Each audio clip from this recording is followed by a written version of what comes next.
Hi, welcome back. So, in today's video, I thought I would tell you about the magazines that I have been in over the years. Um, I've been in 3 magazines. There would have been a fourth, but I'm going to save that for another video because it's quite an interesting story. But today I'll just stick with the three. So, I felt like this video might be useful for anybody who, like me back in the day, just starting out.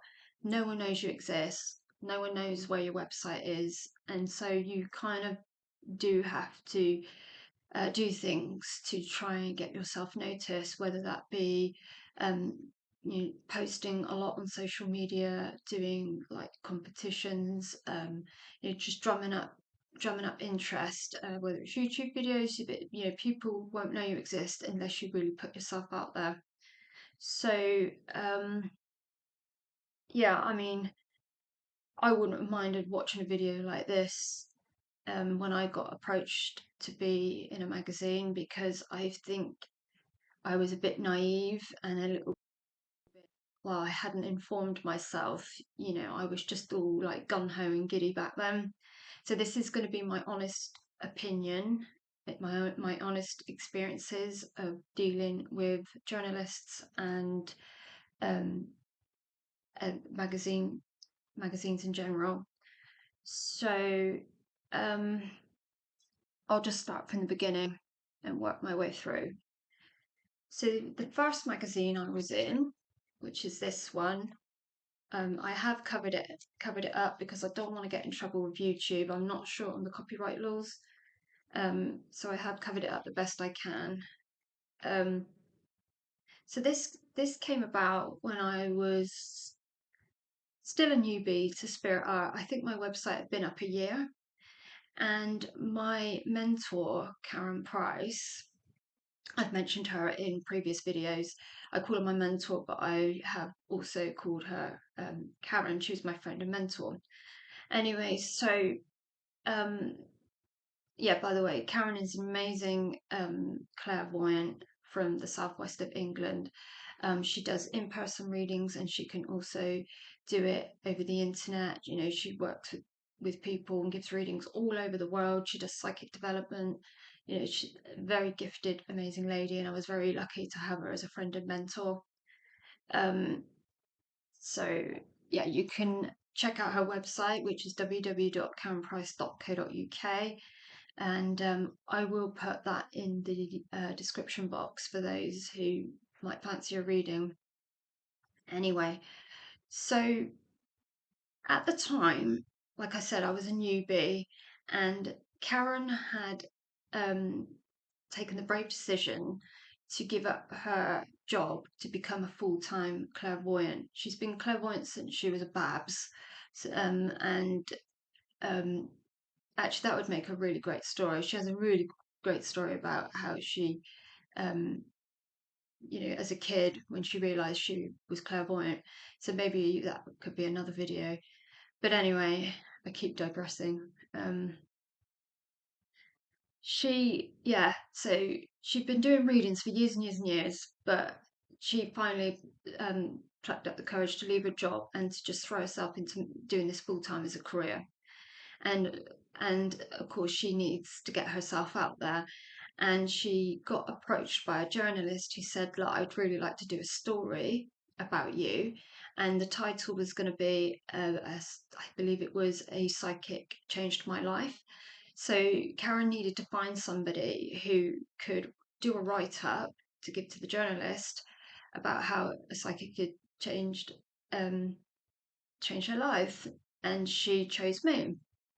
Now I'm not going to lie, I was well out of my comfort zone with this. I'm not the best at writing. I mean, this is why I've chose to do YouTube videos, because I did start writing a book. I got 4 chapters in, kept going back to it, and I just wasn't getting anywhere. I just realized it wasn't for me, and so I thought, what the hell? I'm just gonna like put my experiences and my stories onto YouTube and like keep it as a journal. So yeah, I mean, I try my best with writing. So So I did a write up, we handed it in, and she liked it, and she said she needed to contact me. So we did like a telephone call, which was like a good 45 um, to 50 minutes call, where she was asking me lots more questions just so that she could like write it all down and kind of get a fuller picture of the story. So um, I mean, really, when I say a psychic changed my life, spirit changed my life, my guides changed my life. But you could equally say Karen did change my life, because as my mentor, she taught me how to deal with energy, how to protect myself, my home. She helped me hone my gifts. She'd set me up with clients, and we do like little experiments. And I was very lucky to have such a gifted mentor. So but yeah, and also she changed my life in the sense that I met Karen because I went for a clairvoyant reading, my first ever reading, and I was so nervous and I didn't know what to expect. I was petrified, and it was like the best money I've ever spent for an hour. And she confirmed so much stuff to me. Um, as cheesy as it sounds, it literally did change my life overnight. I was walking on air for weeks because of this newfound knowledge and all the confirmation she gave me. I mean, she even knew what was in my fridge. And I was going, no, I don't think so. I don't think so. And then I remembered halfway through the reading, oh my God, she's spot on. I do have that in my fridge. I mean, that's that. I know that sounds really trivial, but there was way more to it than that. Anyway, so so the plan was to um, have a further phone call where we would then go through some more bits and pieces just to make sure that it's all tidy, and take it to print, which takes months and months. I was quite surprised how long. The stories, from what I understand, just kind of like they sit in a pile, and then when the team go to start looking at their next edition, they I guess they sift through all their stories and see which ones they want to put in. Um, so when the story came out, I'm not gonna lie, I was a little bit like, it wasn't what I was expecting at all. Um, and I can only be honest.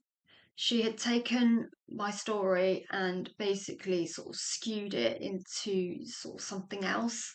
And there was only, well, it was more, it seemed more about my story than there was about how Karen changed my life.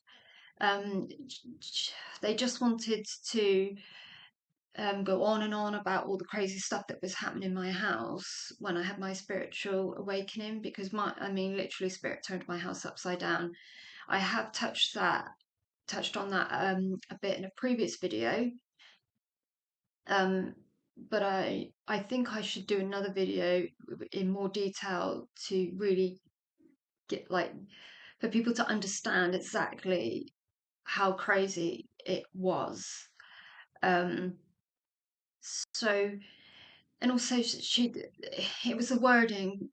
So for example, I explained to her that I would keep a notebook under my bed, sorry, under my pillow, with a little pen with a torch on it, and it's so that when I heard the voices at night, I could write it down without waking my husband. And I was doing this for months, but the way she worded it was that um, in the morning, I would go to my bonkers list and write down with a trembling hand all the voices I'd heard.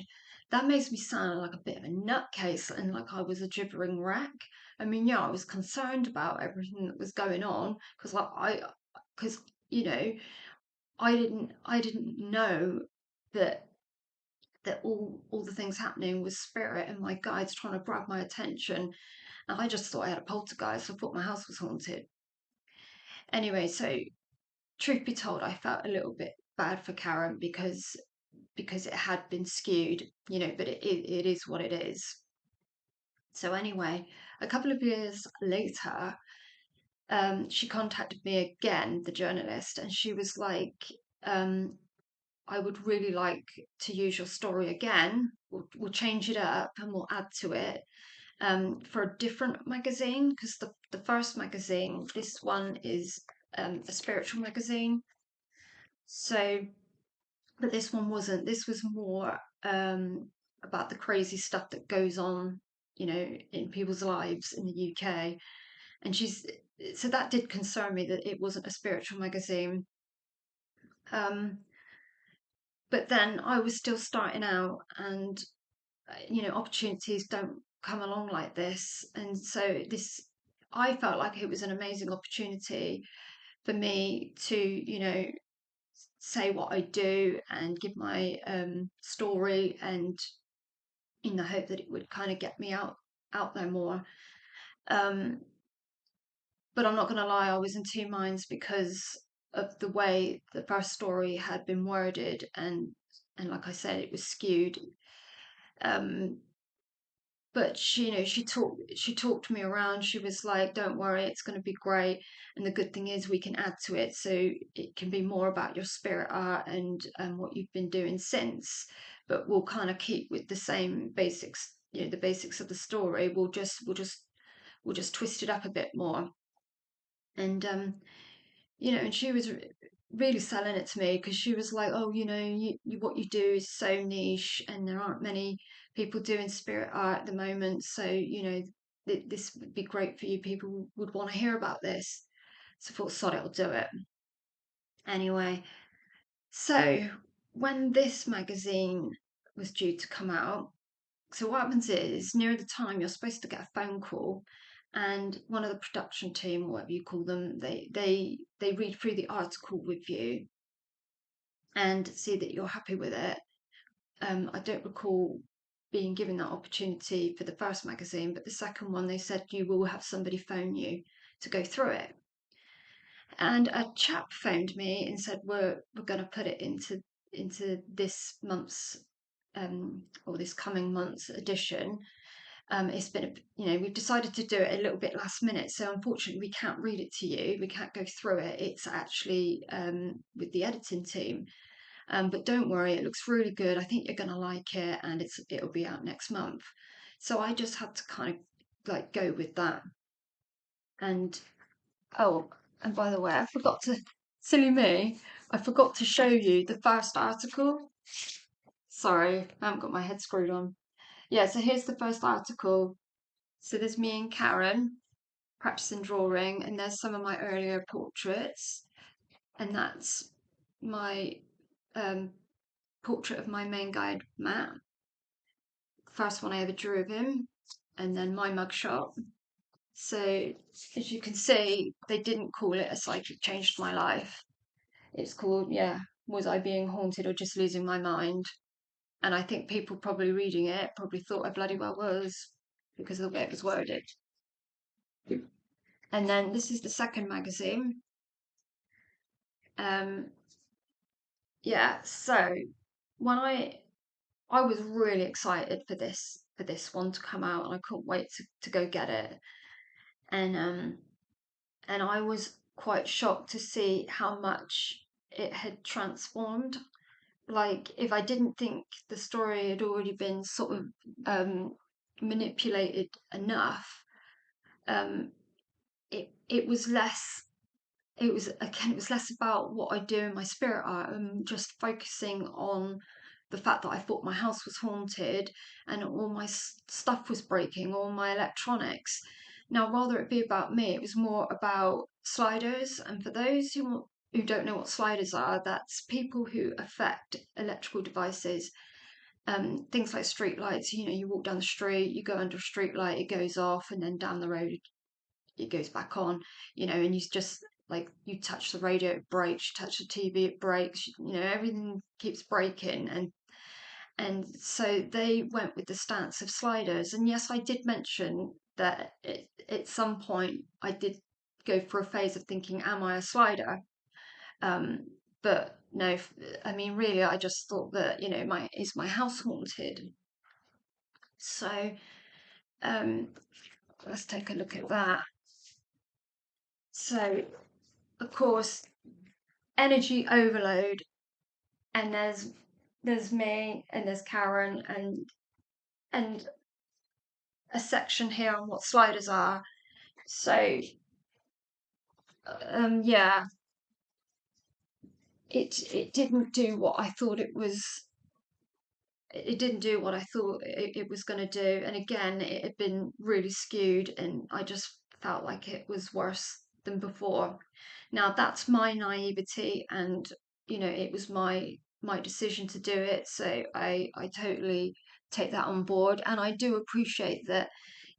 Journalists are in the profession of selling magazines, selling stories. So I get it; they have to zhuzh it up a bit, but I just felt like it was it they wasn't I want to say what uh, I just don't want to sound like I'm bidding journalists and because there are lovely journalists out there. I will get to that in a minute, but this is just my personal experience with these two articles. I don't want to seem like I'm really really knocking it. But I mean, sorry, that's my squeaky chair. So, but yeah, I mean, it all felt rather manipulated because um, in in the second article, when we were having our telephone conversations, me and the journalist, um, I felt like she was starting to get quite demanding, and it gone from, oh, what you do is so niche, and there aren't many of you, and like, how great is this, and you know really getting me on board, to then she completely changed her tune to, do you know what, there's loads of spirit artists out there. You should be grateful. You should feel lucky that I've chosen you. And I could just go with another artist. So that actually really upset me. That conversation, it just made me feel like a piece of crap, and I actually came off that phone call crying. So again, it's all learning, isn't it? And yeah, and I don't believe I actually did get any sales out of it, or I've no idea whether it did genuinely promote me or not. Um, but there we are. And then obviously there was a third magazine that didn't go to print, and again, I will make a video on that. So the fourth magazine, of course, I'd learnt my lessons by now. I'd done my homework. I knew what I was looking for, what magazine I think I would be best suited to, and I thought, sod it, I'm going to contact the magazine myself. Here it is, this lovely spiritual magazine. I was quite a fan of it, and I would say this magazine's probably a little bit more upmarket, without trying to sound snooty. Um, what I mean is, it's a little um, more honest, and um, for spiritual people who are genuine and there's no gimmicks. I'm trying to put this nicely without sounding stupid. And so anyway, I contacted the magazine. I gave a brief description of my story and what I do, and some examples of my work. And I honestly wasn't expecting to hear anything back. But a few days later, the loveliest chap said to me, "We really like what you do, and yeah, we would love you in our magazine." Not only that, he said to me, "I want you to write it. I want you to do the writing. You tell your story." And I just I couldn't believe it. And there weren't no stroppy telephone calls. It was all done, via email. And I had this lovely little team looking after me. And the deal was that I write my story, somebody checks over it, and anything they think needs tweaking, they just send it back to me, and I tidy it up, which we did. And I sent lots of examples of my work, and they like chose the ones they wanted to put in. And rather than waiting months and months and months to be put into a magazine, I think I was put in not long after. and they were so, so lovely. They even sent me a free copy of the magazine straight to my house. I didn't get that with the other magazines. Um, and as a thank you, not that I needed a thank you, they even gave me a little free advert in their next edition, because adverts in these magazines are really expensive. I can't remember if it's like by the letter or by the word. I know it's based on also the size of the advert, but it's bloody expensive. So for them to give me that was like, that is so cool. Anyway, I can't wait to show you the article because it looks so beautiful. They did an amazing job, and it's my story, not what a journalist chose to just, morph into something different. So here's the thing, not only did I get a double spread, they gave me two double spreads. I had 4 pages. So here it is. So as you can see, the role of spirit guides, and it's got everything I wanted to say and big decent pictures. And here's the other side. Look at that. And honestly, I was absolutely bloody thrilled to bits. And I actually got a lot of work out of that. And I had so many nice comments and emails and like just great feedback saying I loved your story. And I actually took my article with me when I was doing mind, body, and spirit fairs, when I was doing events where you do 1-to-1 at a big event. Yeah, and it's amazing how many people did stop to actually like flip through and go, that, that's a great article. So yeah, that's my experience. And yeah, I mean, I have put a bit of a negative stance on the whole magazine and journalist thing, but it is my own personal experience, and this is supposed to be a journal of my experiences and um, my work as a spirit artist. But I just thought this might be useful for anybody who's thinking of trying to get themselves out there, because it is really difficult. Like I said, nobody knows you exist, and you have to really, really push yourself out there. Um, so if you can get in a magazine, I mean, it doesn't have to be a magazine. I mean, socials are just as good.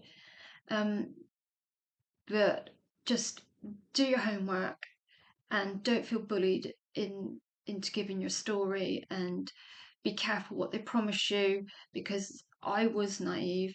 But saying that, I I feel that what I went through with those 2 articles actually prepared me and got me ready for the fourth magazine, the baby, the one I wanted, um, because I knew what I was doing, I knew what to expect. And so you could argue that, it did all work out well. That's the way it's supposed to be, because there's no such thing as coincidences.